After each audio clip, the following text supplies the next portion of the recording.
Okay, so I'm Frederick. I'm Asian Labs. I'm a technical product manager with Asian Labs, and today I'm here as a moderator.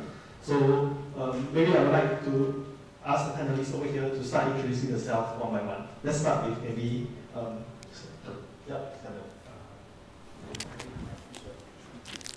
Hi everyone.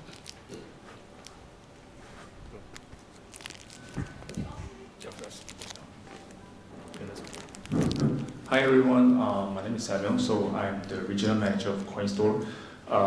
Basically, I'm in charge of the whole business development department. And as for CoinStore, we are a centralized exchange established since December 2020. We are more focusing on the emerging markets in Asia, such as India, Indonesia, Thailand, Philippines, Vietnam. So these are the main market coverage. Yeah. I think as of now, we achieve about 6 million users in Asia, and we're looking forward to expand our growth towards 10 million users by the end of the year. Yeah, thank you. Hi, my name is Leslie, and I'm the founder of DeFi Singapore. DeFi Singapore is actually a small syndicated educational community where we actually bring opportunities to the retail market. And I also do teaching as well in terms of education. So some of my students are here. Thank you for coming.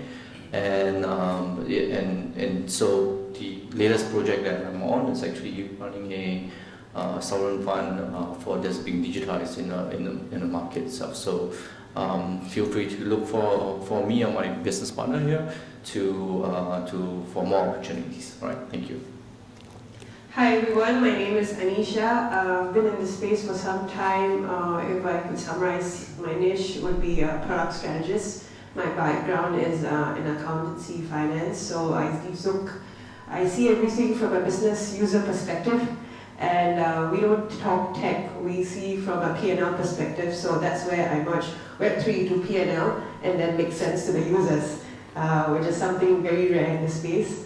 And I'm very glad that from when I started in 2017 to now, people make sense.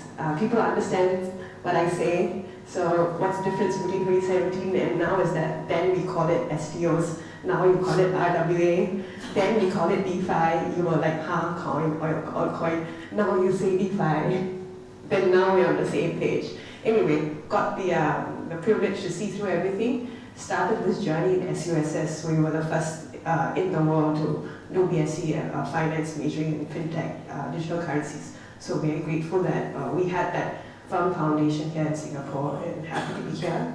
Congratulations with DeFi Chain. It's really good. So yeah, looking forward to the panel. Hi, I'm Prasanna and I think I'll shut up because I just had my intro. Please, Brett. Alright, so thanks for that. Really great introduction by everyone here. So let's just open up the floor for this. So maybe let's say, what is DeFi to you and what problems or challenges does it solve in your own opinion? Anyone can just feel free to start. Okay, thank you. You can be smart in many things, but then technology feels you at the right time.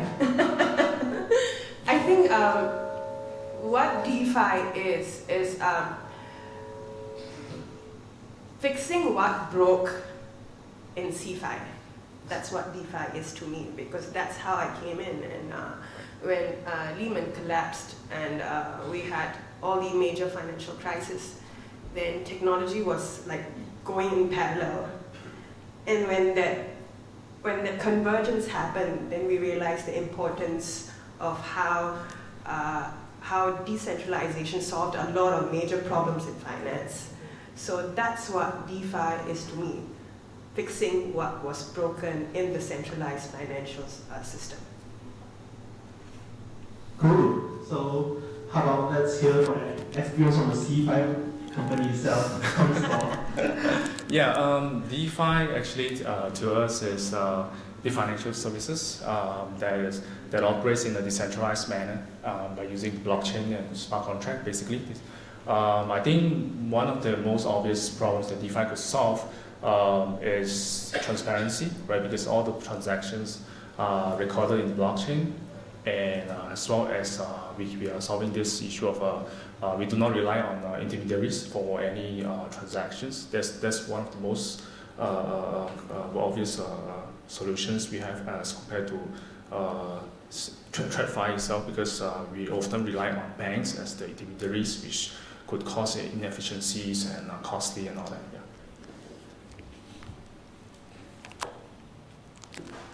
Everyone has a fair share, I guess, to answer this question. I'm just going to paraphrase here with my good brother here, Jordan, who kind of gave me the inspiration to say this following, right?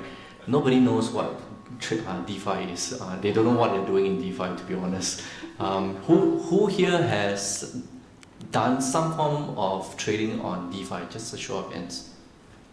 It's just only a handful. The rest, I can most assuredly tell you do not know what's DeFi in the first place, because you have to go through so many loops just to get into the state where you are able to actually do some form of transactions, and you have to cross through many learning barriers just to understand, even to the likes of liquidity pools and things like that. So don't be afraid. All right, the DeFi side is actually a much more advanced version of the blockchain in the initial days. So I think ever since 2015, it's an evolution of the previous products that was available. What is DeFi to me specifically? I will use this analogy, which is a very, hopefully it's a layman perspective. It's like you going to this basket to pick some money out. You go to this basket, pick some money out. Go to this basket, pick some money out. That's my version of what DeFi means actually. So I hope that may help the average man on the street to understand what that means. All right. So yeah, there you go. Thanks, Leslie. So I guess we are still ready to DeFi. You cut him out. Prasanna, you still shout out to everyone. No, I think everybody wonderfully answered it. Perhaps one thing that I would add is I would rather echo what he said regarding we don't really know what we're doing. I think that's very true, and what the other dimension that I would also add is, see, the whole point of some of these DeFi is, at the end of the day, it's programmable money. And I don't think we as a society have ever had that before, which means by definition it is greenfield, right? So, and there are so many other capabilities that in today's financial ecosystem you won't be able to translate that to, but it provides new capabilities. So I think from that perspective, it also helps to think of not to limit DeFi under a certain scope, and to actually, like say, hey, is there anything new that you think of that you can create, right? It's the same as the YouTubes or how communication evolved, or how pretty much anything in the internet evolved. Yeah. So let's move on to the next thing. So I would like to ask the panel, what are some of the main challenges that you can identify in this current landscape in terms of DeFi?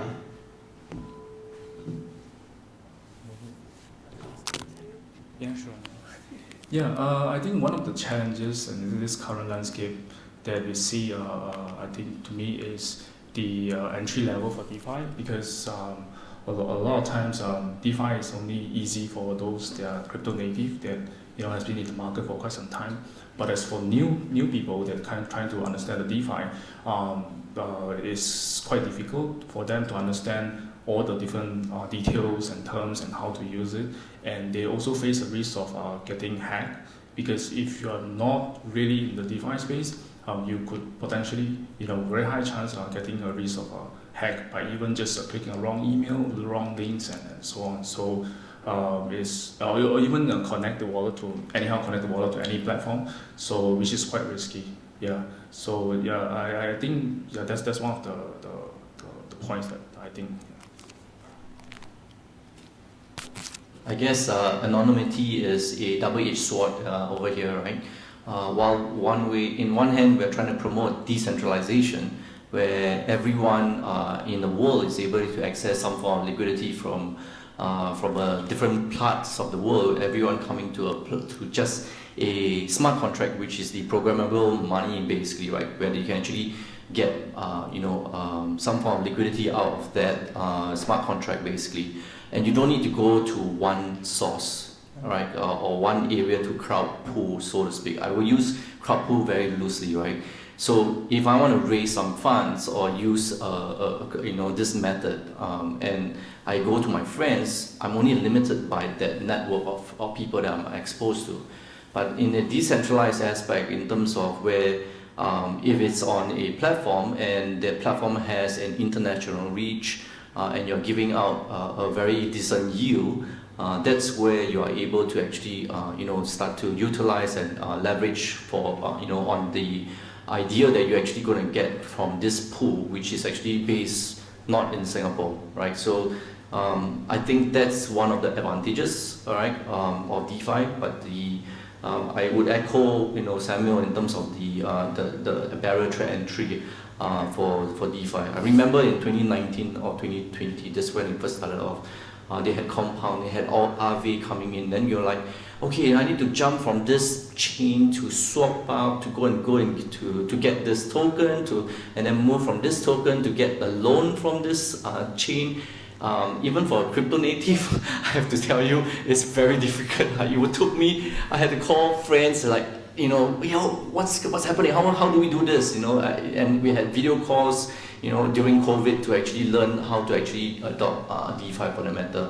I have friends who were in the US, they were like reaching out and say, how do we do this? Get together. People are making money on this. How do we actually do this? So that's the biggest barrier to entry in my opinion, even up to today, to be honest. But the benefits, like I mentioned to you, is actually quite exponential. Yeah. Hopefully.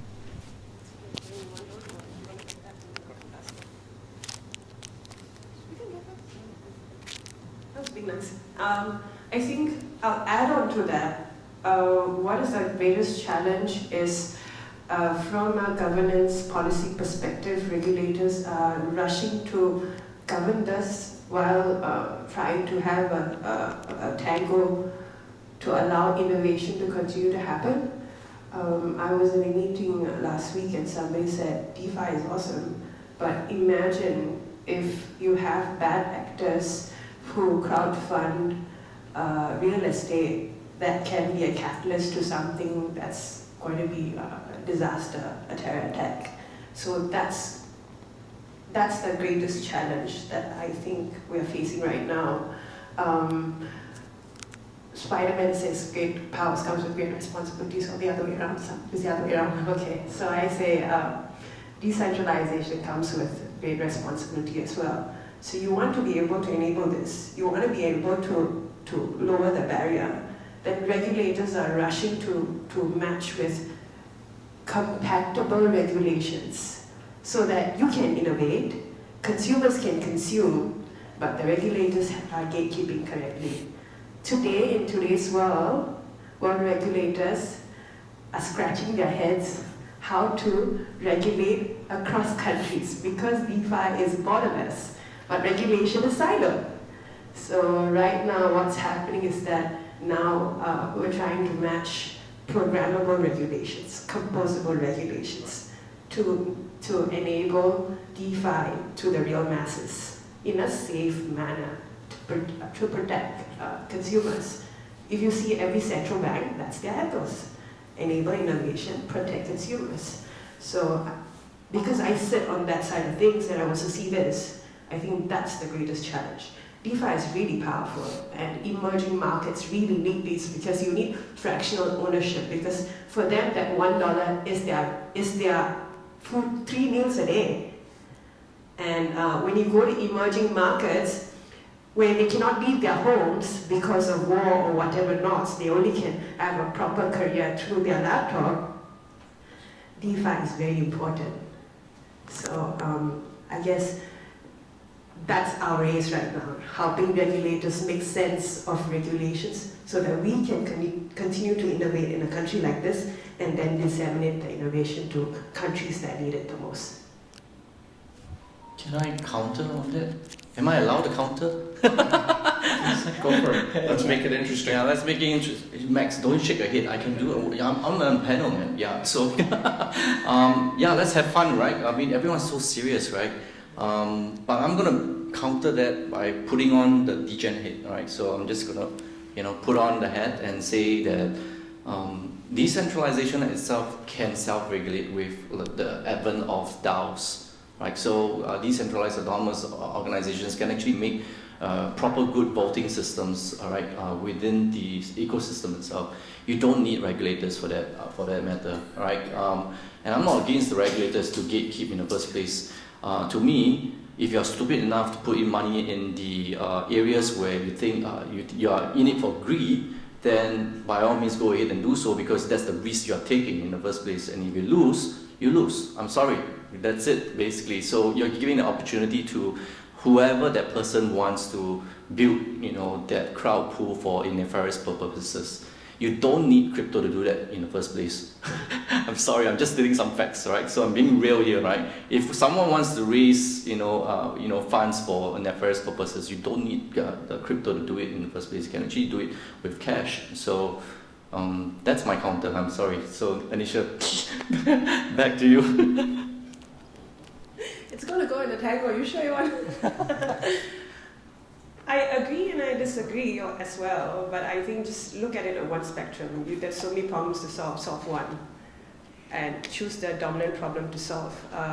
If you're talking about self-governance via DAO, remember what happened, what Cambridge Analytica did. Today, AI can counter KYC. So yeah, I'll stop there. That's definitely an interesting perspective. So just going back to the challenge of it, I would say, I think everybody else in the panel really summarized most of the things very, very well. And so I'll just take a meta view on it. What do I mean by that is, it's actually, if you think about it, it's mostly the perception of what it is. I don't think everybody understands it right. Just to zooming back in with something more specific. Let's say if you're talking about, hey, understanding is a problem. Like, there's so many barriers for entry. But then there are so many barriers if you want to do this in a financial system today.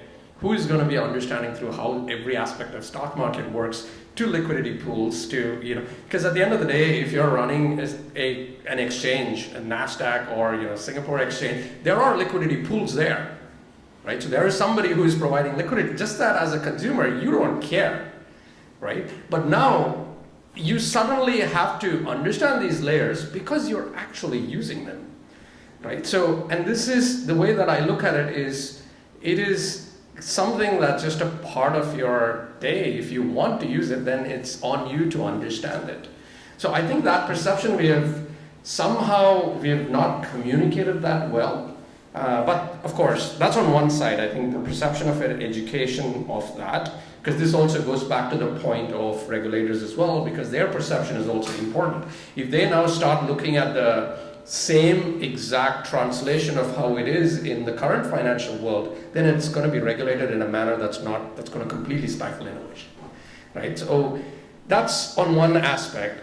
But then just putting my engineering cap on, what I would also say is, I don't think we've done a good enough job at all, right? So just the fact that MetaMask is the entry into the Web3 world itself that's a big strike on the entire of engineering. I don't think we've done it well enough, and I think there's a lot more. However, for some reason, Web3 people just have this very compressed scale of requirement of gratitude there's a certain element where people just expect things to happen too fast. If you look at Web 2, like last 10 years was actually the biggest of Web 2. And it took decades, right? However, in Web 3, people expect everything to happen in 10 years, but things are going to take its cycles. And I think we're still in the very, very early phase of it. I think that perception is perhaps the biggest challenge. Cool. Thanks, Usama, for all this. So now that we've talked about the challenges that DeFi faces, let's talk about how can DeFi empowers individuals to control their own financial future. Okay.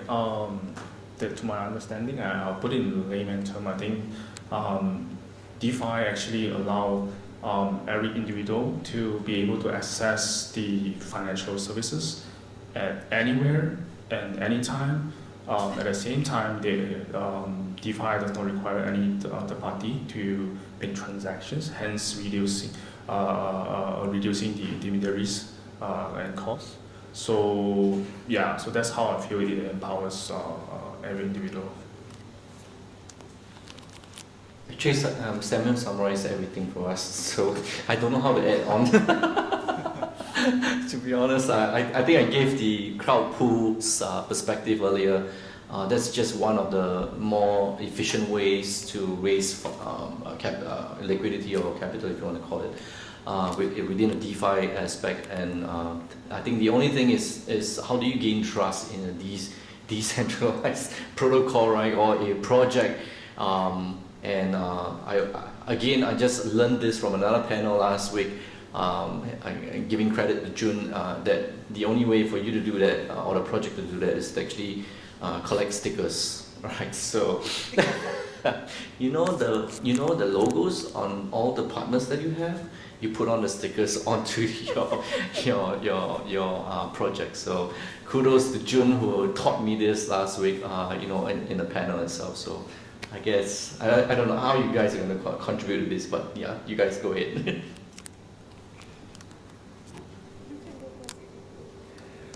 Oh no, I don't think I have anything. I think it's all been somewhere else.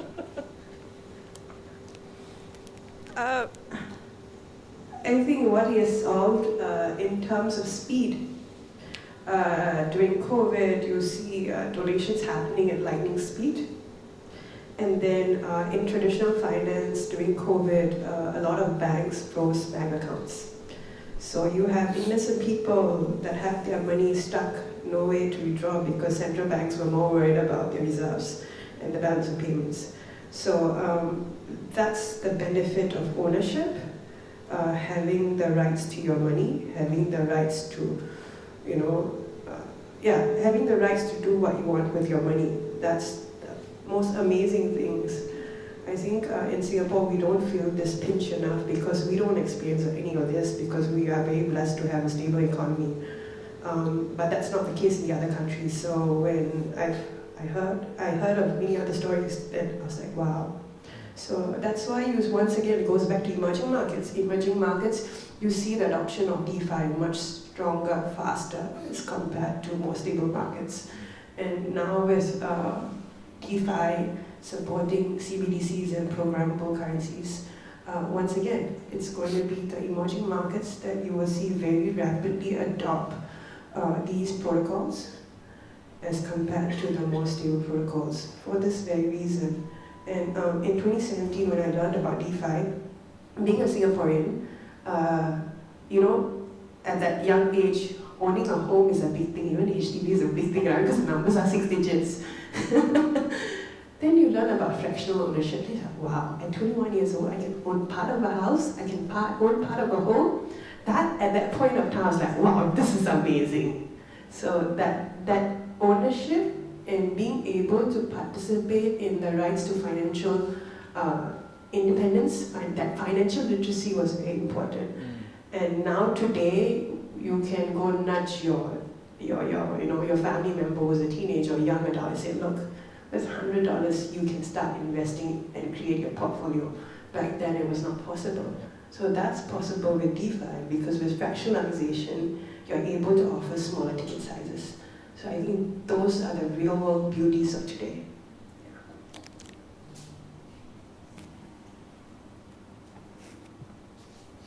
Do I have to go? No? No. All right. No. So I think this is something that again, I think I have the luxury of, because I'm going last, I can take the meta view. So I think the meta view here is what this enables you is, or by you I also mean myself, everybody, is we now have a much better learning capability into literally everything that's being built. because you're redoing many of these from scratch.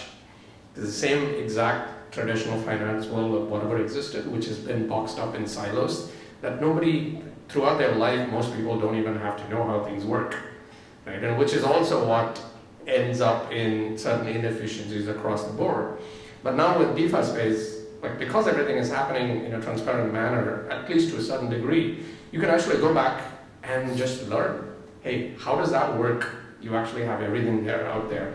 So the way I like to imagine this is like the whole era of internet all over again on things that are being built on top of Web3. Because the same way internet exposed every aspect of that knowledge, and how today, in order for you to learn something, you don't have to go to a particular university, all the knowledge is out there. In the same way, Web3 is changing certain things underneath it, where you're just exposed to a lot more if you want to learn. I think that's a big enablement that's happening under the ground. I think what Anisha mentioned about emerging market being the key areas that DeFi can actually help to, help in some way, is because, like, I'm not sure if you guys have heard about the unstable currency in Turkey and in Argentina. So because their currency are so volatile and unstable, sometimes DeFi can play by itself because they do turn to currencies like stable coins that's being used across the world. Because unlike certain currencies like the Turkish lira is only recognized in Turkey, but the USDT or USDC is recognized in be it in Singapore, Bangladesh, or even in China. It's still the same currency. So I think that's a very great point on how emerging market can benefit from DeFi. Right, so let's move on to the next segment. So the next segment will be, let's say for a particular DeFi product, what are some qualities or attributes that we look out for to assess that particular product? You ask Priscilla to go first. Yeah. Everything that DeFi chain has, put it on your positives. I think first I would start with the security aspect of it. I think that's, at the end of the day, the key, because of the world that we are in, and DeFi, or anything related to Web3 in general, is related to a whole complex web of understanding how to keep your keys, blah, blah, blah. All of that, because of that entry barrier, I think look for reputation and look for people who have established that to a certain point. Of course, it means that you might not be able to take certain risks, but in particular, if you're new to the ecosystem, I think that's a very important aspect.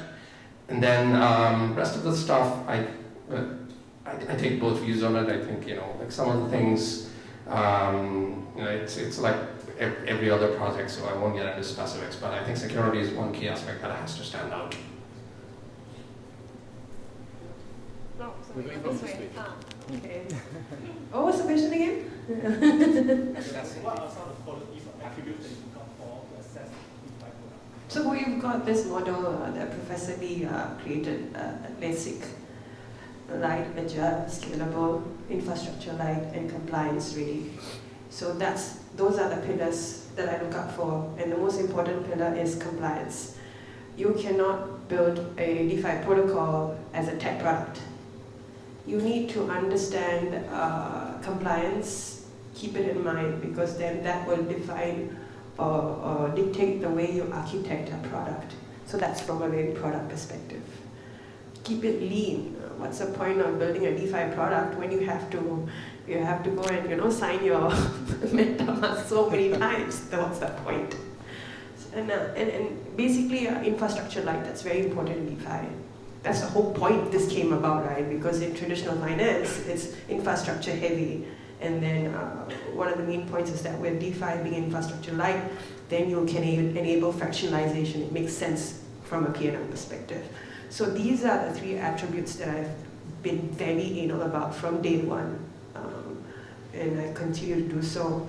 And I will very openly say that I do not believe in a 100% DeFi product even today. The world is not ready for that. Okay, so I'm going to give a very practical answer, all right? As much as I support the pillars, right? This is fact. You definitely need to look for security, infrastructure, and everything else, like what my co-panelist has mentioned. And I'm going to give you an example, right? How many of you are Swifties? Suddenly you all lost, don't know what I'm talking about, right? Oh, Swifties. Yeah, Taylor Swift, do you all know? She's in Singapore now, right? I'm a Swiftie, sorry, so I'm a fan. So in this case itself, right, why did she choose Singapore? Infrastructure, security, but there's one key. Singapore paid. Exactly. Liquidity, guys. Liquidity. Liquidity begets liquidity. That's the bottom line in the DeFi protocol. Any traders or any specific guys that are looking into any project, they're just gonna look at your total lock value, man. If you don't have a total lock value, you're not gonna be at a top rank, and no one is just gonna go to it at all. That is the only key thing that people look at. And Taylor Swift, obviously, because Singapore paid, we paid the money, show me the money, and liquidity begets liquidity. Because we fork out that much, it's projected that her tour will bring 500 million, close to the approximate of 500 million in tourism dollars back to Singapore, right? So, yeah. It's true, everyone's walking around like it. Yeah. Did you notice that? I mean, people are just landing. I think mostly well said by the co-panelists. You give, I'll- give the meta view now. I probably just want to add on. Definitely security infrastructure is very important to look at, and as well as liquidity, right? For us, day to day, I spoke with a lot of different projects, and one of the positive signs when we look at DeFi projects is the developers that have a transparent communication with the team or with the community in exact. So that's always the bonus point, because people in the DeFi, or rather in the crypto space, they always want a quick update, day-to-day update, weekly update. So sometimes we see some good projects, they have a good innovation, and when they have a very transparent communication, especially the developers with the community, most of the time these projects are quite hype up. Yeah. Can I just ask one thing, Sam?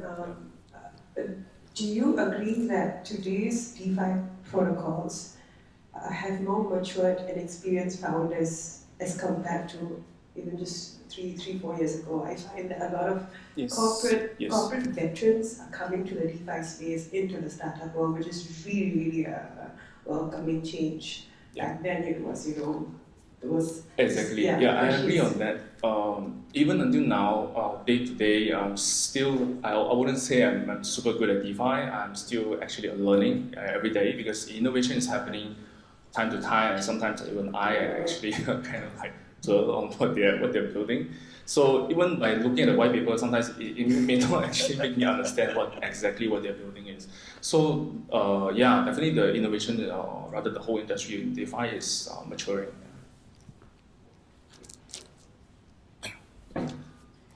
So let me open up this to the panel.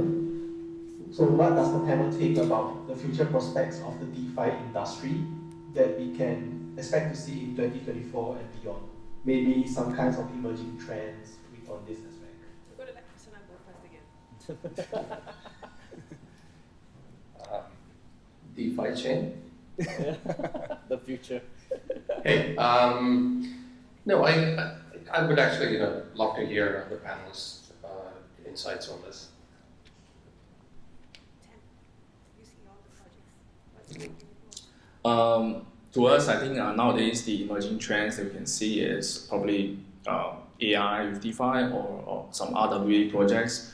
We have seen a surge, especially when I travel to Dubai. I remember there are a lot of different RWA projects on real estate market, in any other different industry, even in financial products. So yeah, that's how I feel.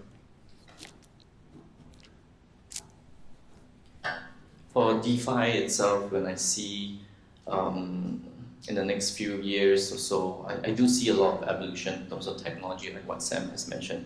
and also a convergence of all the big techs coming together. So it's very much so like what your AI is going to do, scripting and things like that. There's a lot of people that don't need to learn how to code, that can use ChatGPT to write a code, right? And there will be a lot of experimentation in this area, and who knows, that might be the next unicorn. So or the next Black Swan event, I don't know. So who knows, right? So so I do see, it's still, I don't really see a lot of how should I say, I see a lot of innovation as happening in the DeFi space, that's without doubt.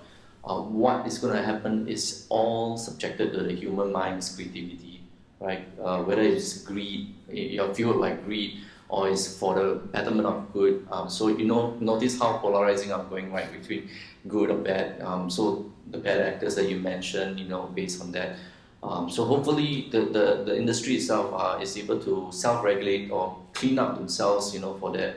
Don't wait for the regulators to come in. I'm sure, and forgo all the opportunities to come in. Again, I'm not against regulators, but innovation is always going to be like 2 to 5 steps ahead of regulations in these aspects. So if you have something interesting, by all means, please go ahead and develop something. And then, I'm going to tee you up, Prashant. Look for Prashant for the DeFi chain to build your protocol. He didn't pay me for that, all right? Sorry, but then, there you go. Thank you. Thank you. We're making progress now.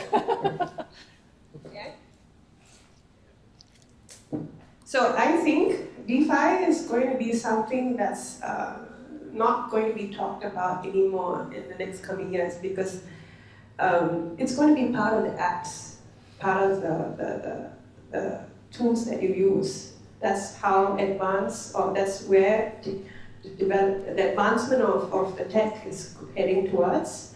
And with more mainstream products coming in, you'll see that it will converge. That's from a product perspective.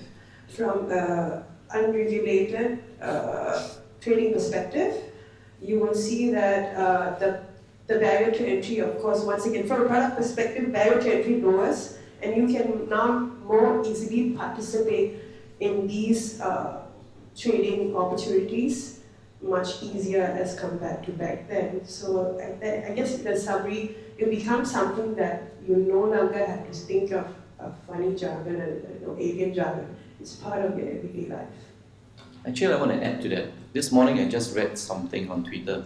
Someone sent this to me. And this person innovated and created an appless phone. Do you know what's an appless phone? You just need to talk to it, or you just say you want to send money to Prashant or whoever it is, and that's about it. You don't need to, where's my MetaMask wallet? What's my private key? Oh shucks, what's my password? I cannot remember. And so that is actually what the future might be moving forward. And man, if those guys don't pick up their socks, that will probably become the next Nokia. I'm not sure. So there you go.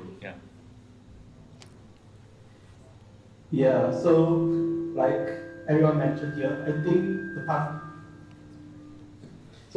part on how it will actually be invisible in the future, it could be something like, maybe a remittance company or a fintech. They're actually tapping into DeFi source of liquidity, like what Leslie mentioned, everything's about liquidity, right? Imagine like in, the different chains, aggregated liquidity is like, I think currently it's like 45 billion or so. So any startups or MNC can actually tap into this liquidity in DeFi space and actually offer a better service to the end user while cutting off the middleman. So I think that's really great insights for everyone here. And maybe just last couple of questions. So if let's say today someone wants to enter into the DeFi space and to start a career in it, how would you advise them to do so? I'll go first. Don't come in. I'm just joking. You guys look too serious, man. If you get to know people in the space, events like this is a dime a dozen in Singapore. you know, get to know industry leaders, you know, try to get into their mailing list or get into their you know, like DeFi chains mailing list or other you know, other companies. I see Sandbox, yeah, so maybe Sandbox as well, right? So yeah, get into the mailing list, be in the events, get to know people. That's a way to start up, you know, in the space itself. Yeah. Yeah, I can probably go next. So I can take it from an engineering perspective. I mean, of course, it depends on, you know, how you want to build a career on it. But yes, as you already mentioned, I think it's meetups, and these are probably the greatest starting points that you can have. There's plenty of things that always keeps happening around Singapore. That's one, and then two is from an engineering point of view. Hey, it's everything that you already want to know is out there.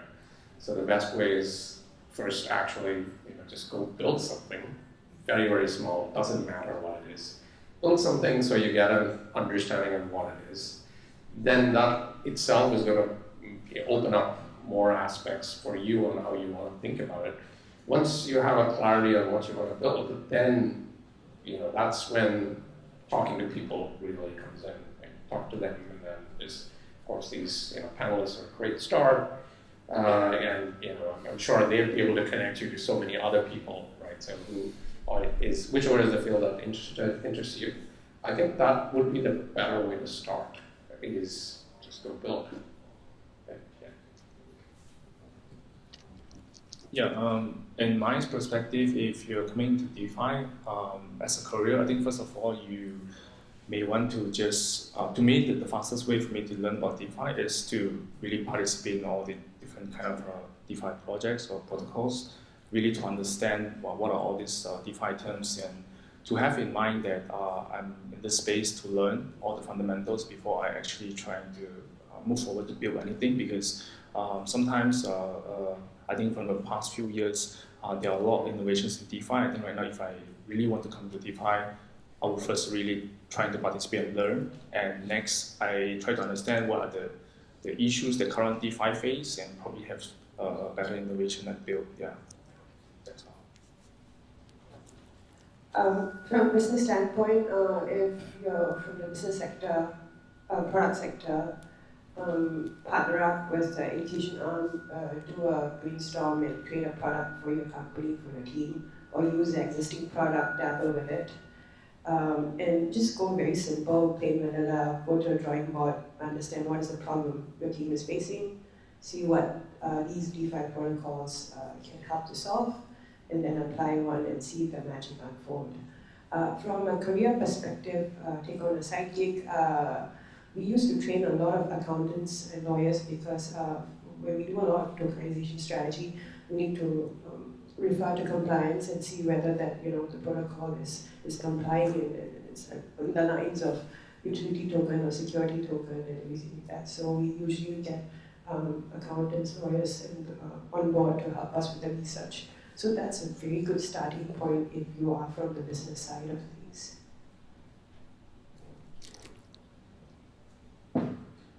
Awesome. So with that, I think let's open the floor to the audience as well. That's part of Q&A. So it's open-ended. Anyone can ask any questions regarding this, and you can feel free to reach out to the panelists. Yeah.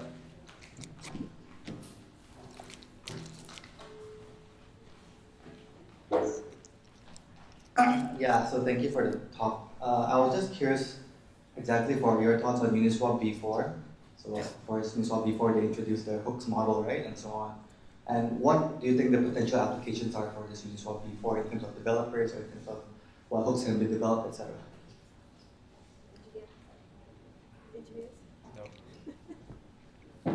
Sorry, So Uniswap V4 just got released, right? Like a year ago, like a couple of months ago. So I want to know, like, what are your thoughts on like how developers can leverage the new hooks model that they have, and so on? Because like V3 doesn't have hooks, but then V4 has hooks there.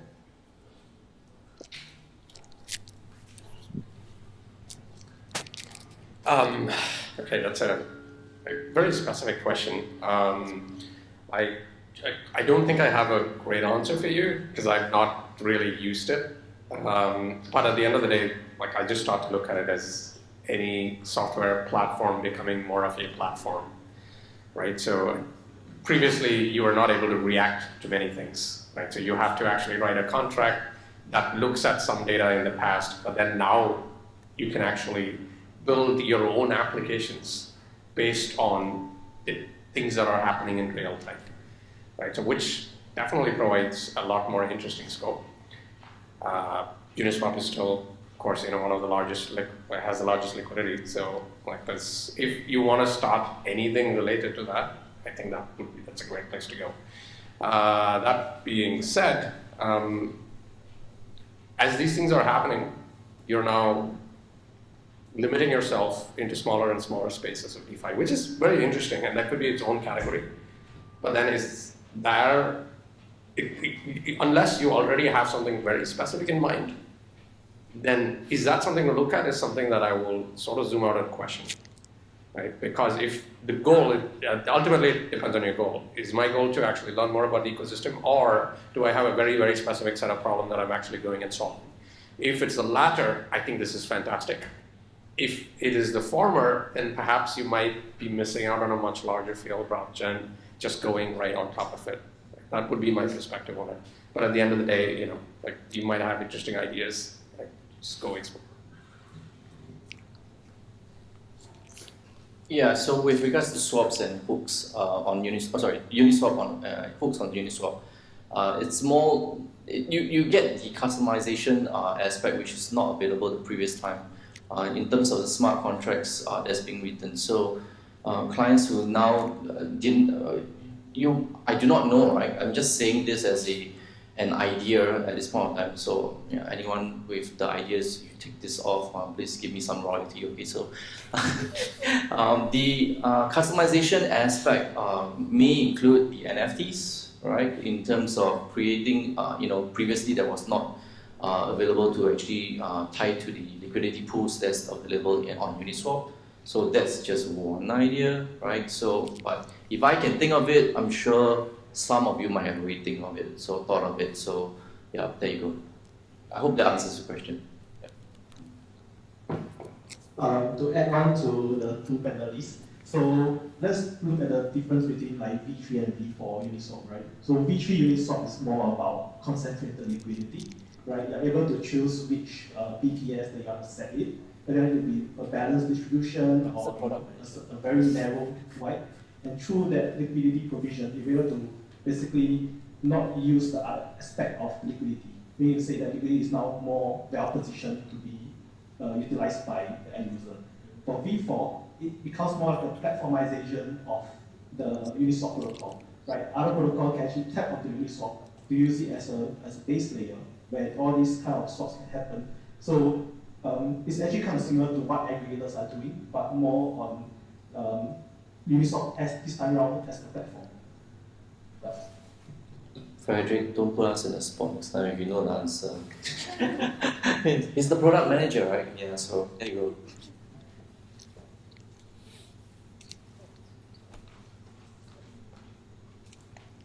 Right. Hello. Okay. Hello, everyone. My name is Chris. So I'm from a decentralized wallet. So I'm the DeFi team. Yeah. And then there is a big news today. Then Coinbase is down. So I think everyone here knows the reason. And if recently then everyone earned the money, then congratulations. So Coinbase is down means that majority of the traders they still use the C5 platform. Yeah. Then based on the theory of impossible triangle, means more decentralization, then the lower scalability.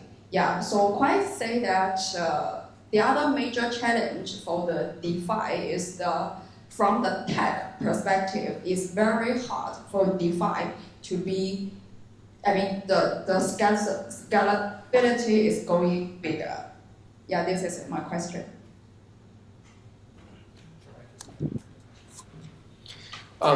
Yeah, that's a really good question. But the way that I would look at it is, at the end of the day, even if you take technology, right? So there are this impossible triangles. There are so many other triangles, ACID and like so caps and whatnot in software engineering. But ultimately, it boils down to you're always trading off something for the other. And that's even in central world, even in a centralized world, Web 2, it's been the same kind of, you have so many different triangles in between which you are trying to scale your system. And the reason I mention this is always inherent, right? And not just in software engineering. Everywhere you go, there's always some limitations that you're tackling. And you're trying to do the best and then optimize it in different layers, which is essentially what has always happened in software engineering. And now if you start looking at just the aspects of the decentralized scalability, or we can start with Bitcoin, right? Bitcoin started out with 10-minute blocks, and that's at the end of the day now there are different layers to it that aggregate, that use just Bitcoin just to aggregate. Ethereum, right? Ethereum has been scaling in very, very different ways. Ethereum, the earliest part of Ethereum was like it could not handle anything that it can today, but because once you make a decision in technology, you are kind of bound to certain base aspects, right? Which is the reason why Ethereum is in a different place, and then you have things like Polygon or Arbitrum and Optimism, all of this scaling in very, very different ways. Because they have, one, the insight of what happened, and two is the technological evolution itself, and they're able to start much later. Like even from the point of view as to how we're working on WASM is exactly the same thing. Ethereum's goal was exactly that when it started. But can Ethereum achieve this? Yes. They are also trying to incorporate WASM in so many different ways, but not WASI, which is slightly different. But in the last 3 to 4 years, WASM has evolved to a very different point, which means that as somebody who's starting out later, then we have that insight, which means we can scale things in a different manner. Solana is another very good, fantastic example of how they solve time and how they're able to scale things very differently. So I think these kind of parallels are going to keep weaving in. Rollups are one way to solve it. So essentially at the end of the day, tech is always about what is your today's capability. You can't design for something 20 years ahead. That's just impossible. And even any of Web 2 systems did not scale that way. It is, hey, how can I scale for something that works for 5 years now? And in the process, you end up scaling for the next 5. In the process, you end up scaling for the next 5. So, but just zooming out, I think it's a wonderful question, but the more that we just sit on that question, I do not think we'll be making progress. However, tech itself as an ecosystem is evolving, right? I think that's predominantly where if you're thinking of everything else developing, but the technical capability not being developing, then that becomes a big question. But this is also evolving alongside it. Hardware is evolving in different manner. But of course, it's not the same peaks that we had. However, there are different aspects to it. Like, just to simplify it in one way, previously people thought the only way to scale is vertical, right? And Web 2, that's basically where you put a cap on the vertical scaling and then everything started becoming horizontal. Which is, in a decentralized manner, it's taking a very different approach. Because now every horizontal scale in a decentralized aspect is actually vertical, if you think about it. Because every validator node is running everything, which is really inefficient, right? So there's so much scope for optimization, which can happen and will happen. It's just that we've not had the need just yet to actually go there. So from an engineering point of view, I'm not too concerned that the scalability is the biggest problem. It is scalability for today. That is a problem, and that is many people who are addressing it constantly, and I think it'll evolve. Sorry, it was a long answer, but hopefully it helped in some manner. Quite good. That's a perfect answer. Yeah, so Sanal got it all right. So, next question, I think we have one more. Anyone?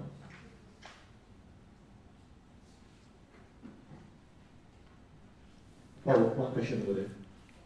I'd like to find out what are the use cases. I'd like to find out what are the use cases in the various industry for DeFi, like food, supply chain or health, or is it just restricted to mainly real estate? Yeah.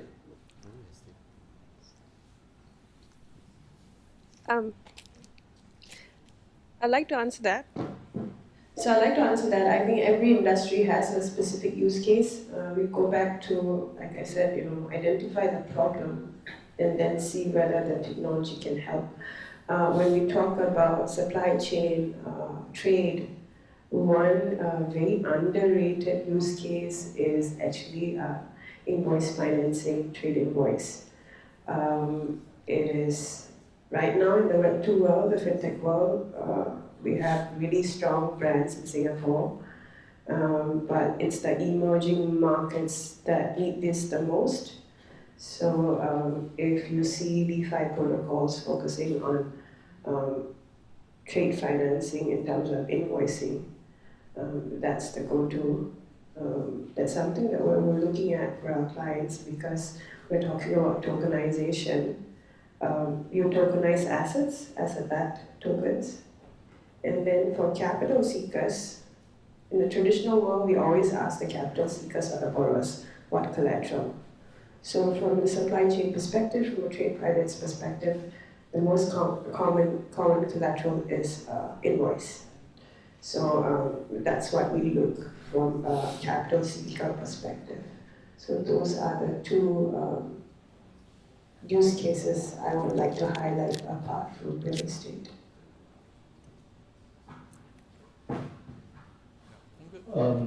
I think the question is also not really specific on DeFi, but the general smart contracts are able to also help in these areas. For instance, I think one brand that you guys are very familiar in Singapore is called Tada, the ride-hailing application. So Tada itself is built using blockchain technology itself. So they actually have MVL underlying it to process these, so that it can actually reduce the kind of middleman work between like drivers and passengers. So with that, right, it actually becomes a more efficient model using blockchain technology to actually kind of help out with this operation as compared to competitors like Grab or Gojek. So yeah, that's another industry.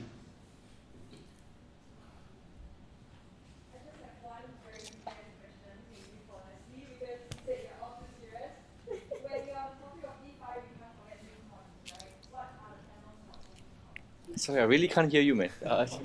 What? Meme coins. Tess, can you hear me?